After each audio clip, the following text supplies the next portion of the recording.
Kur agjenda ekonomike e Shqipërisë kaloi përfundimisht në një vend aspirant për anëtarësimin në Bashkimin Evropian, një sfond tjetër u shfaq në horizont, ekonomia sipas kutit të tregut të lirë.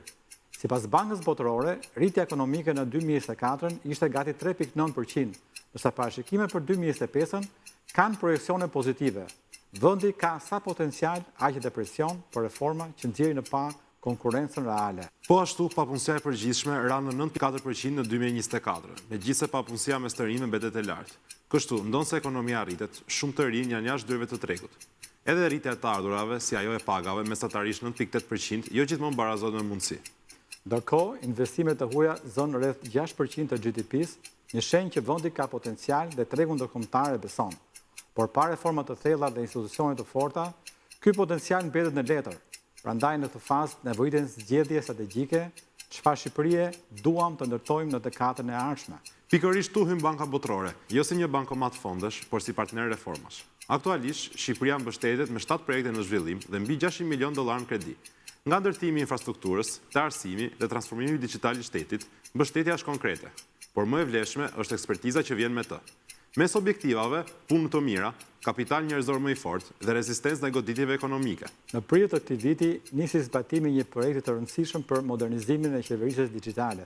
$80 milion për të futur GovTech në zemër të administratës, blerje publike me transparencë, financa më të sakta dhe shërbime më të shpejta për qytetarin. Por zhvillimi kërkon zgjedhje të guzimshme dhe partneritete të ndershme, si ai me Bankën Botërore. Ekonomia nuk është vetëm ajo e madhe në shifra, por e drejtë dhe konkurruese për çdo qytetar. Ajo është aktualisht të hapa që duhen bërë që Shqipëria të mos mbetet aspirante, por të bëhet aktore në tryezën europiane.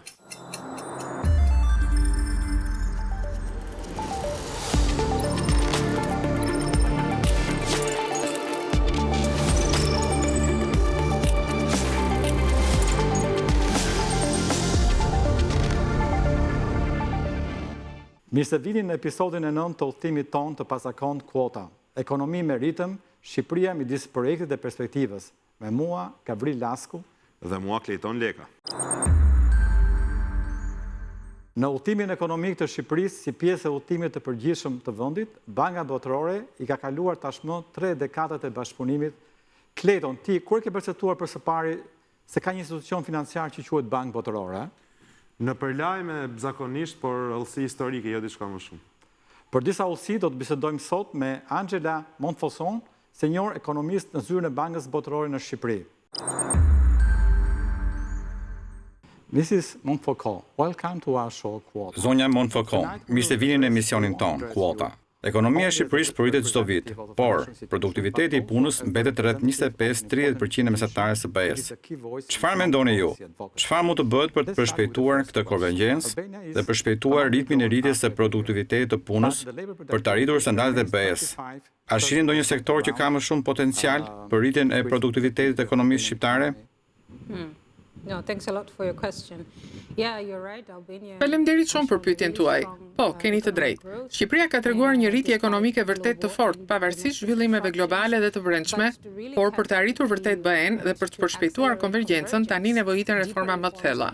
Ulëmtimi i Bankës Botërore tregon se vendet që kanë mbyllur me sukses hendekun me ekonomitë e avancuara bëjnë 3 gjëra shumë mirë: investimi në kapitalin njerëzor, përshpejtimin e produktivitetit në nivel firme, por edhe zhvendosjen e punës në sektor më produktiv.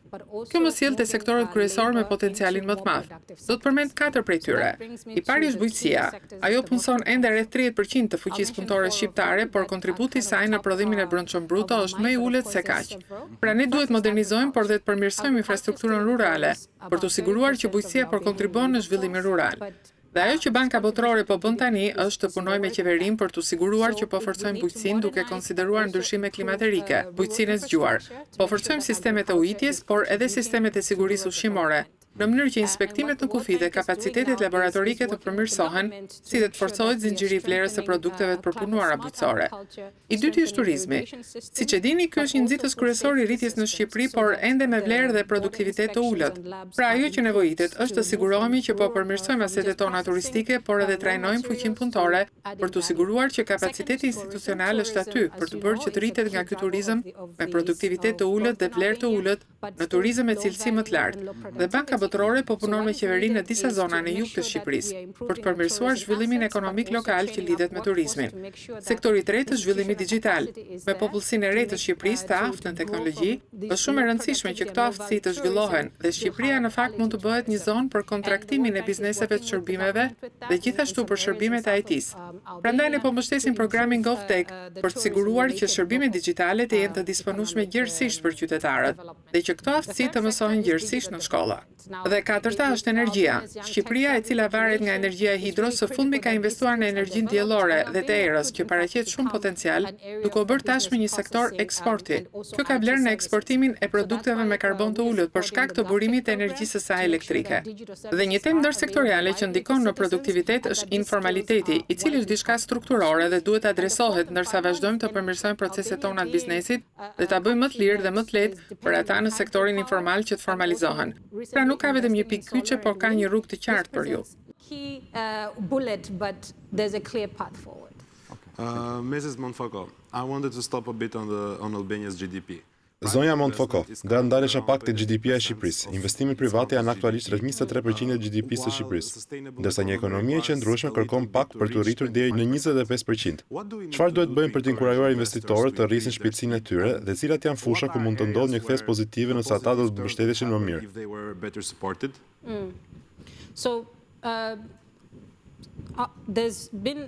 Pra, ka patur të gjitha shenjat që tregojnë besim të fortë të investitorëve në Shqipëri. Kjo është një gjë e madhe pozitive, por do të përmend 4 gjëra kryesore që mund të ndihmojnë më tej në mbështetjen e rritjes aktuale të investimeve, por edhe në rritjen e tyre. E para është qasja në financë. Pra, qasja në financë, veçanërisht për firmat e vogla, mbetet relativisht e kufizuar, dhe kështu ka nevojë të përmirësohen skemat e garancisë së kreditit, infrastruktura financiare, por dhe mbështetja e bankave digjitale për të zhbllokuar potencial të mëtejshëm. E dyta do thoja është mjedisi biznesit. Ai duhet vazhdojë të jetë më i parashikueshëm, por dhe të sigurojë që proceset gjyqësore të jenë më cilësore, të reduktojë informalitetin për të cilin kemi folur tashmë dhe të adresojë mospërputhjen e aftësive. Këto janë disa nga gjërat që investitorët kanë përmendur dhe janë me të vërtetë sfida kryesore strukturore për ekonominë shqiptare. E treta janë sektorët e nënfinancuar. Pra ka sektor kyç që kanë potencial të madh për të kontribuar në rritje në Shqipëri, por ata kanë nevojë dhe për më shumë investime private. Dy prej këtyre që po shqyrtojmë dhe që do të përmendja këtu do të ishin përpunimi bujqësor, i cili tashmë është qartë se ka vend në shtimin e vlerës atje, por edhe turizmi. Pra, nëse mund të investojmë në infrastrukturë dhe cilësi shërbimi, kjo mund të ndihmojë në tërheqjen e investimeve më të qëndrueshme. Dhe gjëja e katërt dhe e fundit është zgjerimi i tregjeve të kapitalit. Peizazhi financiar i Shqipërisë përbohet kryesisht nga bankat, 90% e bankave. Ne duhet të mbështesim më shumë sisteme financiare jo bankare dhe të krijojmë kushte që t'i zhvillojmë ato, sepse ndryshe nga situata aktuale, kjo po kufizon mundësitë për sipërmarrësit. Pra, Banka Botërore po përpiqet të adresojë të gjitha këto duke përfshirë promovimin e njohurive financiare dhe përfshirjen financiare digjitale për të siguruar që kjo qasje në financë të adresohet, por edhe për të ndihmuar në zhvillimin e mëtejshëm të sistemit ton financiar, që mund të shërbejë investitorëve kur ata duhet të vinë në Shqipëri dhe të investojnë në këtë sektor kritik. Mrs. Montfaucon. Indeksi i kapitalit njerëzor është një tregues i Bankës Botërore. Indeksi i kapitalit njerëzor për Shqipërinë është 0.63. Pra fëmijët tanë sot pritet të arrijnë vetëm 63% të potencialit të tyre si të rritur. Ku nuk po funksionon lidhja midis shkollës dhe ekonomisë reale? Dhe si mund të bëjmë të brez më të përgatitur për tregun e nesër? The markets for today and tomorrow. No, you raise an important point. Ju ngrini një çështje të rëndësishme që është në të vërtetë rëndësia e të mësuarit, e cila është një sfidë. Në fakt, në anketën e fundit të ndërmarrjeve të Bankës Botërore, një nga 3 pengesat kryesore që bizneset përmendën ishte mungesa e fuqisë punëtore të kualifikuar ose të arsimuar në mënyrë të pamjaftueshme. Kjo është një nga 3 pengesat kryesore për të gjithë firmat dhe problemi numër 1 për firmat e mëdha, gjë që lidhet me diskutimin për investimet private që sapo patëm. Pra ekziston një mospërputhje midis aftësive që po zhvillon Shqipëria dhe asaj që i nevojitet tregut. Ajo që nevojitet është të punohet në kurrikulat akademike për të siguruar që ato të pasqyrojnë kërkesat e punëdhënësit, por edhe të investohet në aftësi kritike. Për shembull, aftësitë kompjuterike dhe të IT-s kërkohen, por këto nuk mësohen mjaftueshëm në mënyrë aq të gjerë. Prandaj një nga aspektet kryesore që Banka Botërore po mbështet është vendosja e laboratorëve inteligjent, që tashmë ka arritur rreth 35.000 studentë për zhvilluar këto lloj aftësish, të cilat janë shumë më të nevojshme në botën e sotme. Dhe pastaj kapitali njerëzor për te arsimit. Sigurisht ka të bëjë edhe me tejkalimin e boshllëqeve. Ju përmendet 63%, por nëse analizoni këtë do zbuloni se ka dallime midis meshkujve dhe femrave. Pra ka dallime midis familjeve më të pasura dhe familjeve më të varfra.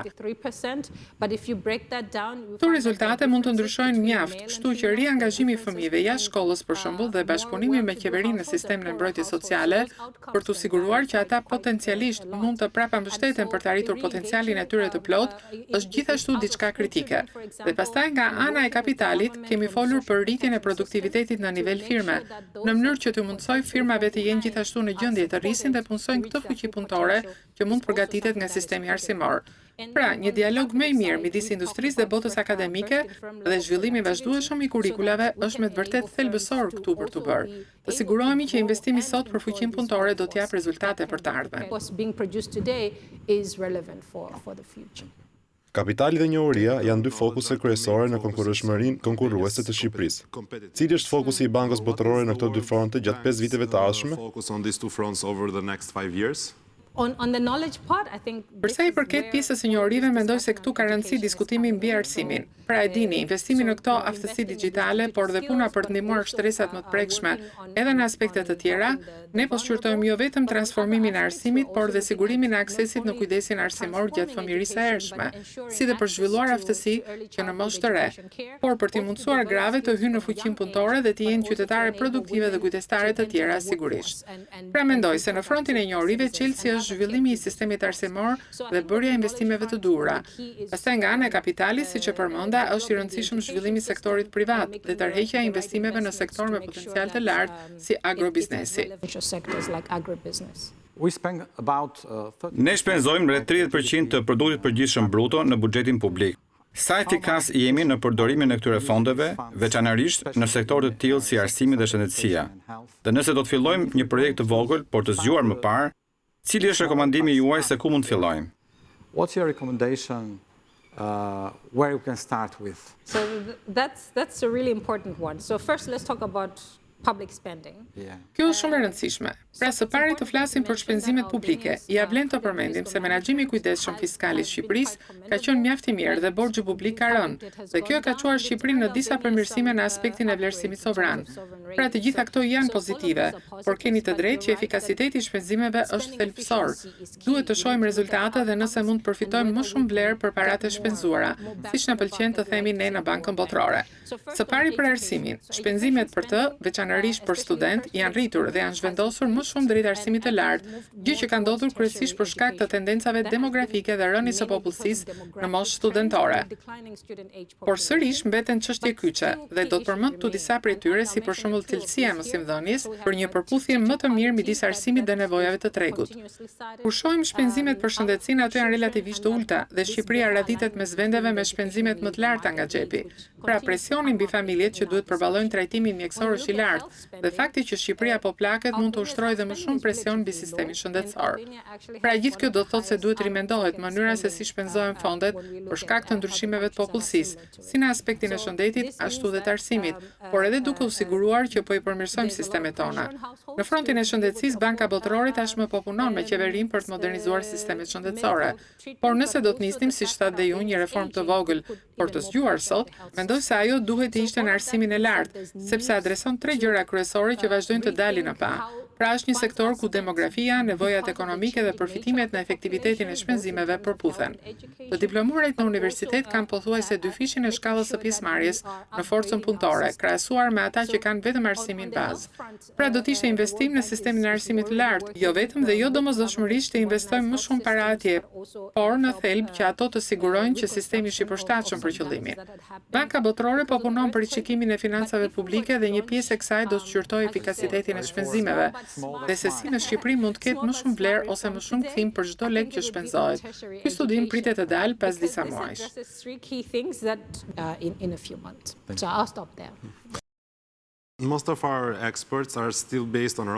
Shumica e eksporteve tona ende bazohen në lëndë të parë ose prodhim me vlerë të ulët të shtuar. Si mund ta shndërrojmë ekonominë shqiptare në një ekonomi më krijuese dhe cilat mendoni se do të jenë yjet e eksportit në të ardhmen? of the expert in the future? You're right. I think first. Keni të drejtë. Do të përmendja këtu ndoshta 5 ose 6 pika. E para është diversifikimi. Pra Shqipëria ka bërë disa përparime, por ne mund të diversifikohemi më tej në një grup më të gjerë sektorësh. Disa prej tyre janë përpunimi bujqësor, materialet e ndërtimit, shërbimet e IT-s, por edhe në përgjithësi. Investimi në ndërmarrje mikro, të vogla dhe të mesme, të cilat përbëjnë mbi 90% të bizneseve në Shqipëri. Së dyti, përmirësimi i infrastrukturës duke përfshirë infrastrukturën tregtare dhe sigurimi që siç e dini, marrëveshjet e integrimit dhe tregtisë po ju sjellin këto njohuri teknike dhe po ju mundsojnë firmave të përmirësojnë përpunimin e tyre. Së treti do thoja përqendrimin në industritë me vlerë të lartë, pra ka disa industri për të cilat kemi folur shumë, si turizmi, ka gjithmonë vend për të shtuar vlerë dhe kjo mund të vijë përmes trajnimit fuqisë punëtore dhe sigurimet që të gjithë punëtorët të jenë në gjendje të përmbushin kërkesat e reja. Kemi folur shumë për arsimin dhe trajnimin e degët që zhvillojnë produkte me vlerë të lartë, por dhe këto për fuqinë punëtore, duke siguruar që ata po marrin trajnime dhe po përmirësojnë aftësitë, si dhe po rikualifikohen për të përmbushur kërkesat e një mjedisi në ndryshim, një mjedisi me vlerë të shtuar më të lartë.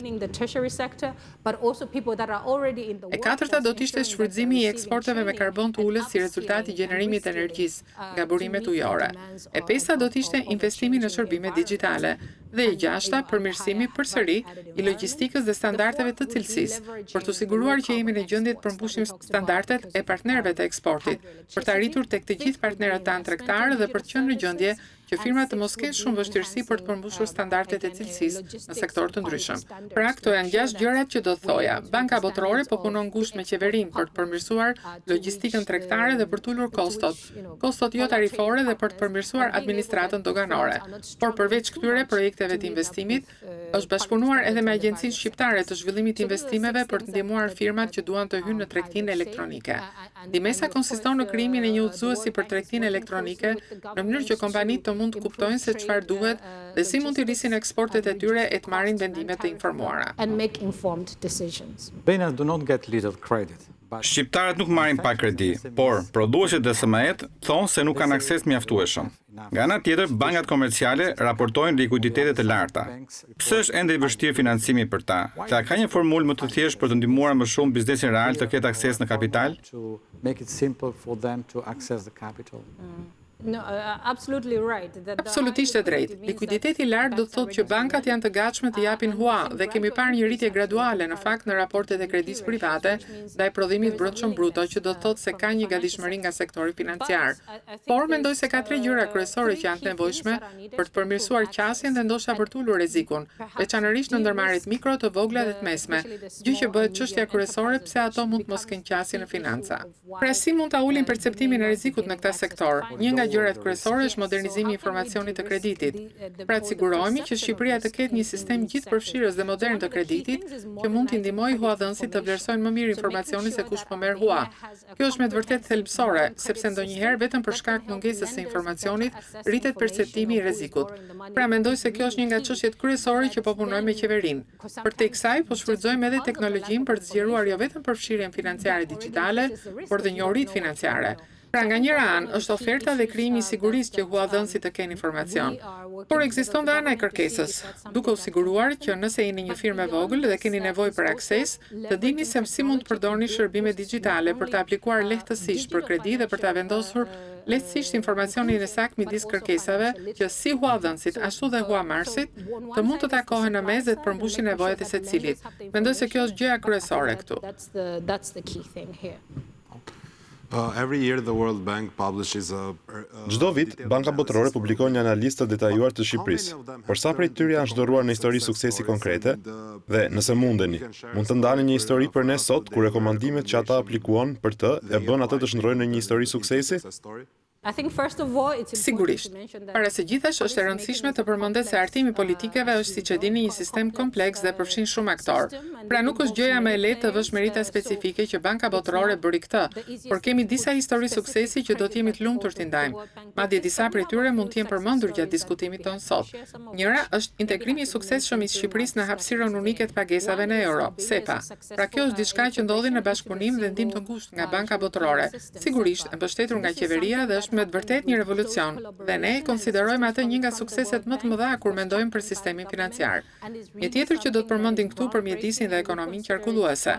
Pra Banka Botërore ka punuar shumë ngushtë për të zvogëluar ndotjen nga burimet toksore në mjedisin ujor, të gjitha këto për të siguruar që pasuritë natyrore të Shqipërisë të mirëmbahen dhe të jenë të qëndrueshme, gjë që lidhet me një nga sektorët kryesor të rritjes, që është turizmi. Pra kjo është thelbësore dhe trajton shumë nga çështjet për të cilat kemi folur. Një sektor tjetër kyç do të ishte ofrimi i shërbimeve publike. Ka patur progres të konsiderueshëm nga qeveria dhe me mbështetjen e Bankës Botërore për digitalizimin e shërbimeve publike. Ndoshta këto shifra mund të jenë edhe më shumë, por mbi 1200 shërbime janë të disponueshme online. Dhe kjo është diçka që ne e shohim vërtet si një histori suksesi dhe diçka që është thelbësore si për bizneset, ashtu dhe për qytetarët, që janë në gjendje të marrin llojin e dokumentacionit që mund të nevojitet dhe për të qenë në gjendje të aksesojnë lehtësisht shërbimet publike. E gjithë kjo është për të treguar se raportet e bankës vlejnë më shumë se sa të mbushin raftet, por përtej publikimit të raporteve ne qëndrojmë të angazhuar duke ofruar asistencë teknike dhe për t'i materializuar këto ide në jetë, përfshirë dhe mbështetjen me financim. Pra mendoj se është një angazhim shumë planësh nga publikimi i raporteve deri në pikën ku këto zbatohen, por e gjithë kjo është në përputhje me objektivat e zhvillimit të Shqipërisë dhe strategjitë që janë përshkruar në dokumentet strategjike të vetë Shqipërisë. The EU path of Albania passes through Rruga drejt BE-s kalon dhe nga gara në tregun e përbashkët. Sa e gatshme është Shqipëria për këtë sfidë dhe cilat janë tre pengesat që na sugjeroni që ne duhet të kapërcejmë për të mos hyrë pa mburoj në një treg aq të madh dhe sofistikuar. prepare for this competition. Keni të drejtë, dhe do të vini re se kjo pyetje lidhet shumë mirë me pyetjen e parë kur bëhet fjalë për konvergjencën. Pra tre pengesa kryesore që do të përmendim do të ishin së pari produktiviteti i punës. Produktiviteti i ulët i punës do të thoshte që firmat në fund të fundit janë në disavantazh dhe ky hendek duhet të mbyllet. Dhe si e mbyllni këtë hendek? Në të vërtetë është përsëri investimi në njerëz, arsimimi më i mirë, kujdesi ndaj fëmijërisë së hershme, përmirësimi i aftësive. Pra produktiviteti i punës është një. Së dyti, eksportet ende dominohen nga përpunimi me vlerë të ulët i lëndëve të para. Kjo kufizon konkurrueshmërinë dhe kështu zgjidhja është që të ngjitemi në zinxhiret e vlerës përmes disa prej gjërave që folëm, në dizajn, mark, por edhe teknologji. Dhe pengesa e tretë do të ishin boshllëqet që lidhen me sistemin rregullator. Forcimi i institucioneve, veçanërisht jo vetëm për financat publike dhe rregulloret, por edhe ndihma për të barazuar fushën e lojës, do të jenë me të vërtetë çelësi për të siguruar që sistemi rregullator të jetë gati dhe të përshtatet sipas nevojës përmes kësaj rruge. Shqipëria ka vazhduar të përshtatë legjislacion me BE-n, ky është çelësi dhe ka shumë përparim në këtë drejtim.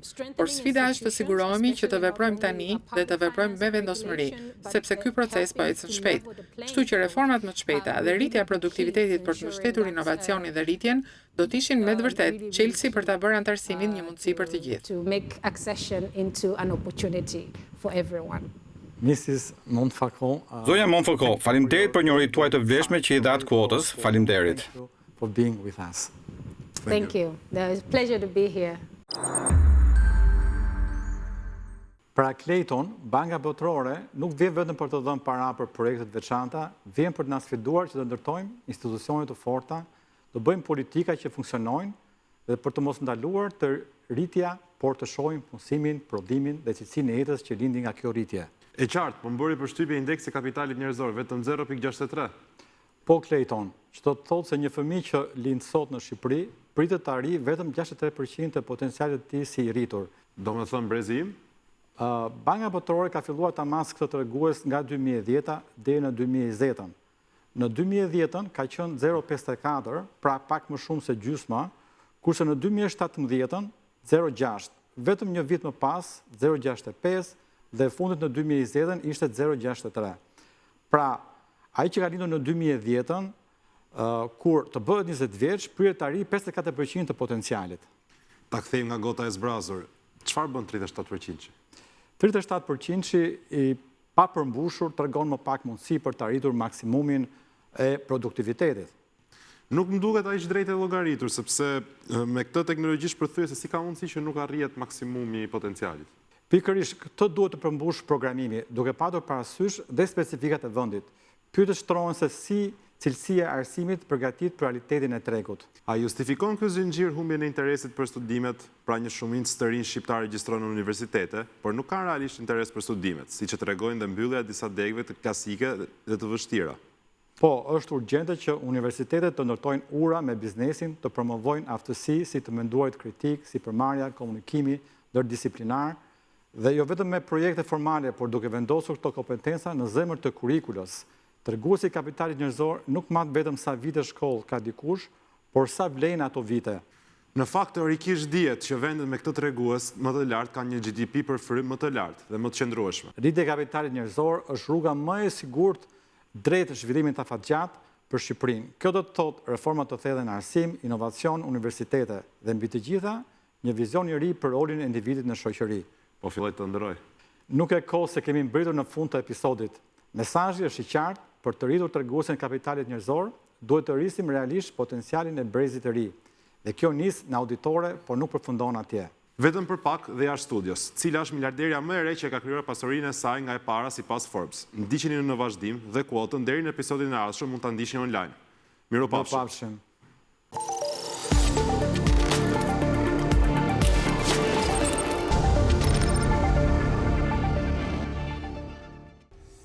Një emër i ri në krye të listës së Forbes për gratë më të pasura që e kanë ndërtuar vetë pasurinë, ka kapërcyer atë të këngëtares miliardere Taylor Swift.